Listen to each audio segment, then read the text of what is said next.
Ever feel like stepping into a time machine? Not to mess with history, but to catch some incredible events we missed the first time around. Like that concert everyone's still talking about decades later? Exactly. Yeah. But some events, well, they're only visible on a cosmic scale.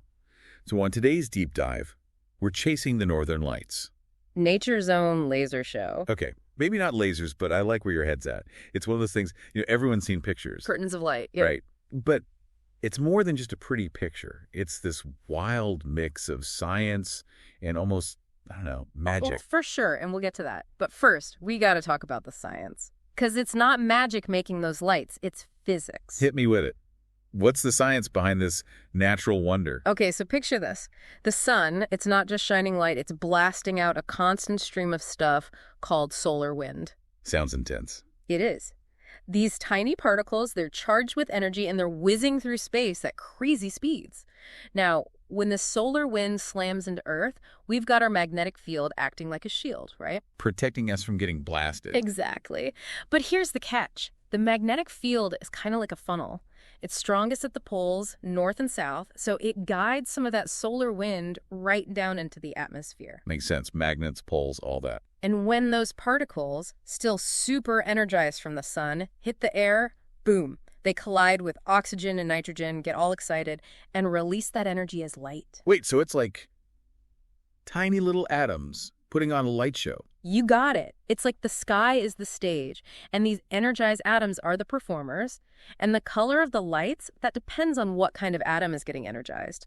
Oxygen gives you those vibrant greens, while nitrogen creates those beautiful blues and purples. Sometimes you even get reds and pinks mixed in. Wow, I never knew there was so much going on up there. And it all starts millions of miles away with the sun. It really shows how connected everything in space is. We're talking about a chain reaction that stretches across the solar system. And speaking of connections, you know what I find fascinating? What? It's how the Northern Lights have captivated humans for, well, probably as long as we've been around to see them. Oh, absolutely. Long before we had scientists explaining solar wind and atoms, people were looking up at these dancing lights, wondering what they meant. It's like staring into the unknown. Exactly. And every culture, it seems, has come up with its own stories, myths, legends to explain the magic they saw in the sky. Right. Like, I remember reading that the Vikings thought the lights were reflections off the armor of the Valkyries. Oh, yeah, the mythical warrior women riding across the sky. And then you've got the Inuit and other First Nations people in Canada and Alaska.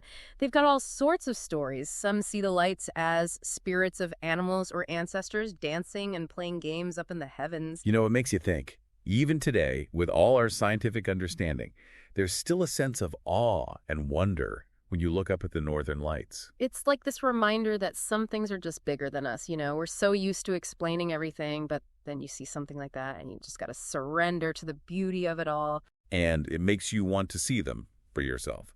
So, for those of us who've been bitten by the travel bug, where's the best place to catch this show? Well, you're going to want to head north, of course. Places like Norway, Iceland, Alaska, Canada, those are your best bets. I have heard good things about those glass igloo hotels in Finland. Imagine watching the auroras from the comfort of your bed. And you know what else is cool? I read that there are apps now that can actually help you predict Northern Lights activity. Oh yeah, there are. It's all about tracking solar flares and geomagnetic activity. Technology these days, right?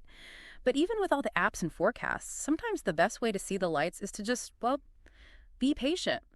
Dress warmly, get away from the city lights, and let your eyes adjust to the darkness. It's about slowing down and appreciating the natural rhythm of the night sky. So true. Sometimes the best experiences are the ones we wait for.